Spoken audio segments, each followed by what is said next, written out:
This is a worked example on how to factor a polynomial function using the rational zeros theorem. So the first thing that I like to do is I like to write little indicators next to my leading coefficient and my constant term, so I know which one's going to be used as q and which one's going to be used as p. In a way that you can use to sort of remember which one is which is if you draw the q and the p in a really obnoxious and cursive script, the tails of the letters are going to point towards each other. So the tail of q is going to point left towards the p, and the tail of the p is going to point right towards the q. And so now I actually want to write down what these factors are. So q is the value of 1, and so I'm going to write down all the factors of q, which is just 1. 1 has only one factor. Now for a more interesting case, we write down the factors of p, and 6 has 4 factors, and that is 1, 2, 3, and 6. And remember, factors are just values that can be multiplied to achieve the result. So 2 is a factor of 6 because 2 times 3 is equal to 6, and then 3 is a factor for the same reason, and 6 times 1 is 6, and 1 times 6 is, right, and so on and so on. We're just looking for anything that can be multiplied to get to 6. Okay, so now we want to write down this important list of plus or minus p over q, right? And I want to take all possible combinations of p and q, and then I want to write a plus or minus with every single one because we can take both cases into consideration. So this case is pretty easy because q is only 1, so we're going to have everything divided by 1, so I can start by just writing out the values of p.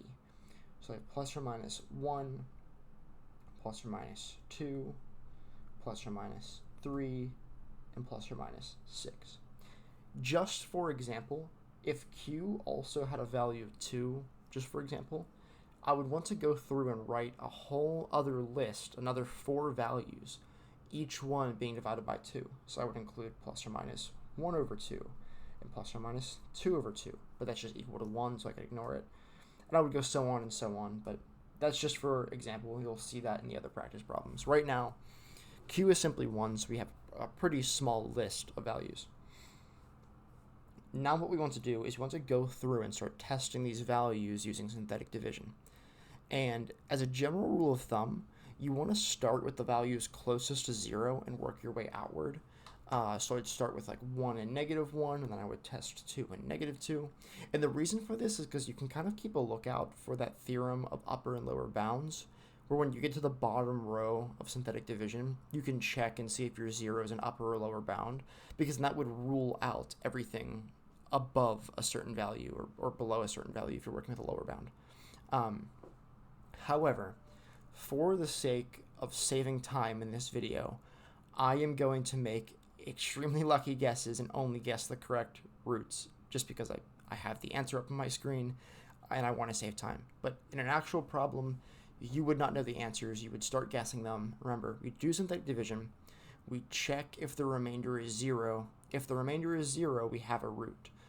So when you do these problems, you're not always going to get remainder 0. That means you have to try and check another root, but I'm going to make perfect guesses. So my first guess, I'm going to say that x equals 1. So let's try the root of 1 as a guess, and I want to write down or draw out my division table. So I have the coefficients over the top. Oh, I don't need to write plus 6. I can just write 6. Okay. And so now we're going to check if 1 is a root, and if I get remainder 0, well, now I've guessed correctly. So I can bring the 1 down. 1 times 1 is 1. -2 plus 1 is -1. -1 times 1 is -1. -5 plus -1 is -6. -6 times 1 is -6. And when I add across the last row, I get 0. And so what this tells me is that x equals 1 is a factor, is a root, and that would look like this as a factor. So I now know that this term of x minus 1 is a factor of my polynomial. Now let's try and guess another one. So at this point, again, in a real solution, I would recommend that you would check -1 next. However, that one's going to be incorrect. Spoiler alert. I'm going to pick -2 as my next root to test. So let's test -2. Let's draw our table. Okay, so we can bring down the 1. 1 times a -2 is -2. -2 plus -2 is -4. -4 times -2 is going to be +8. Whoa, +8. that's okay. Let me rewrite this. +8. 8 plus a -5 is going to be -3, or sorry, +3. And then +3 times -2 will be -6. And then when you add that final row, you get 0. And so, again, my guess was correct. And so I know that x equals -2 is a root, or more specifically, x plus 2 is a factor. Okay, now let's try and guess one more. Let's guess that x equals 3 is a root. And again, you would get some of these guesses wrong. That's okay. So let's write out our division. Bring down our 1. 1 times 3 is 3. 3 plus a -2 is +1. Sorry, not -1. 1 times 3 is +3. -5 plus a +3 is -2. And 3 times -2 is -6. And when you add across that bottom row, you get 0. And so this tells me that x equals 3 is a factor, or is a root, and then that x minus 3 would be a factor. Okay, so generally speaking, a polynomial of degree n is going to have n roots. Well, not generally speaking, that's always true. They always have n roots. But in more difficult examples, you might not necessarily find all n roots with your plus or minus p over q example. You might need to use some other techniques like reducing to a quadratic and factoring.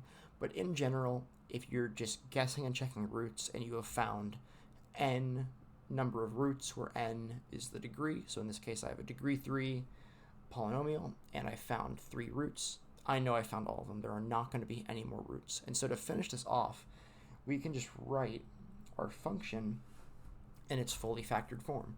And so I can look at all of the factors I have found to write them all together. So my factors are going to be x minus 1, x plus 2, and x minus 3. And then if the problem asks you to do other things, like if it asks you to graph this, you should be able to graph this. Again, you can check worksheet 2.1 for that.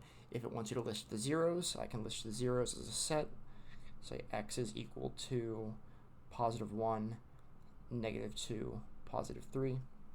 You can do whatever you need to do from this point on, but this is the general method for how to take a polynomial in general form and move it into factored form.